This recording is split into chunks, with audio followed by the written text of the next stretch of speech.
Well, first of all, I would like to thank the president of the IOM and the organizers of this conference, as well as the public affairs section of the U.S. Embassy, for the opportunity not only to speak to you today, but also to learn so much from the previous panels and from my interactions with all of you. And I want to talk today, as my title indicates, about the relationship between new media, that is to say digital media, and old media, that is to say everything else.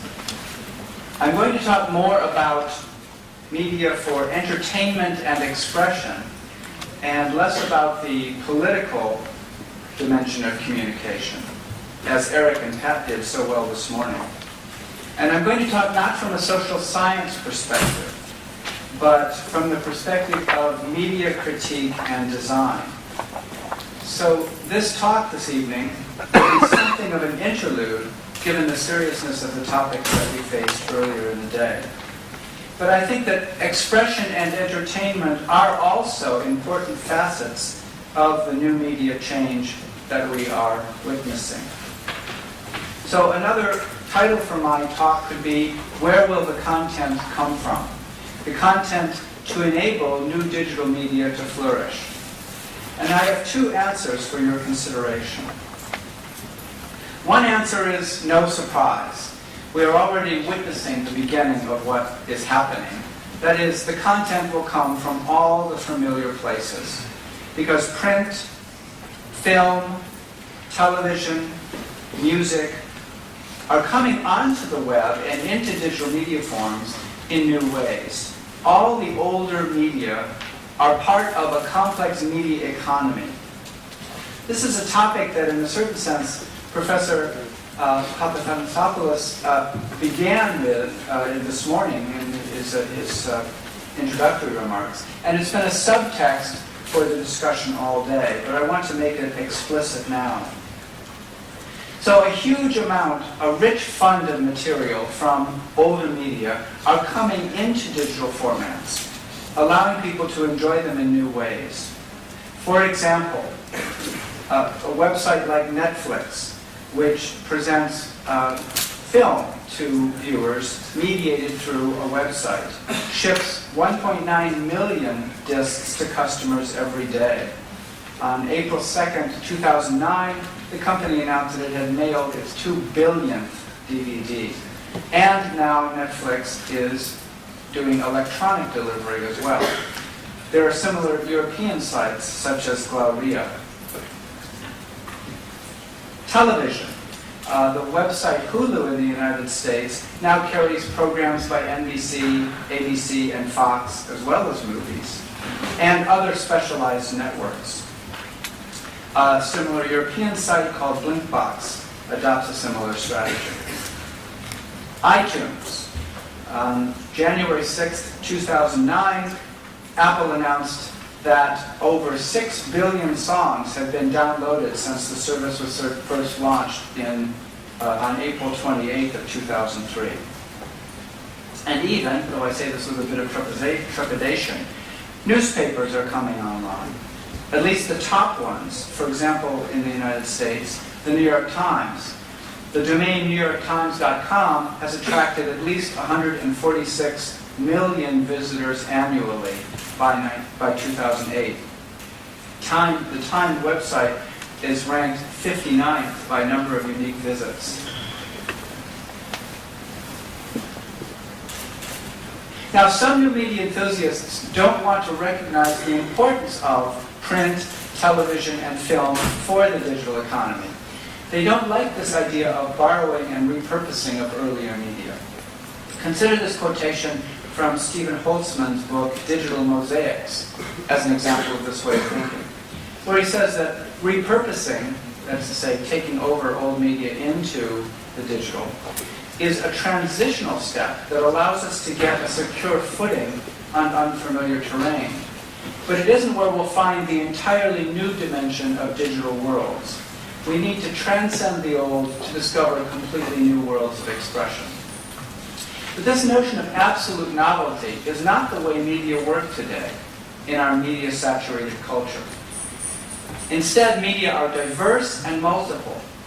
Media forms coexist, they cooperate, they collaborate, they compete. Media explain, quote, pay homage to, critique, and make fun of each other. And each medium, each form, each genre depends on others. They take their meaning from one another. We no longer understand any single medium in isolation. Digital media, of course, also give us the opportunity for new realms of creativity and change. But this change happens through a complex process of borrowing, of absorbing, of reshaping, that I have called remediation. Now, in fact, the great media theorist Marshall McLuhan had already expressed the essence of this idea in the 1960s. In a famous passage at the beginning of his book, Understanding Media, he wrote that the content of any medium is always another medium. The content of writing is speech, just as the written word is the content of print, and print is the content of the telegraph. McLuhan's explanation is, I think, on the right track, but too linear and too progressive, as if one medium simply replaces another and completely suppresses it. But in fact, as I've just indicated, media borrow and reshape each other in multiple ways. Ways that I think are already apparent even from the examples that I've named, the websites that I just showed you. In fact, the World Wide Web itself is a field for the borrowing and reshaping and remediation of practically every previous medium that we have. But why does this happen? Well, the conventional wisdom is that borrowing happens during the early phase of a new medium. And the example of film is often quoted. That films were like stage plays until filmmakers managed to learn to create their own filmic language. Indeed, an early term in English for film was photoplay.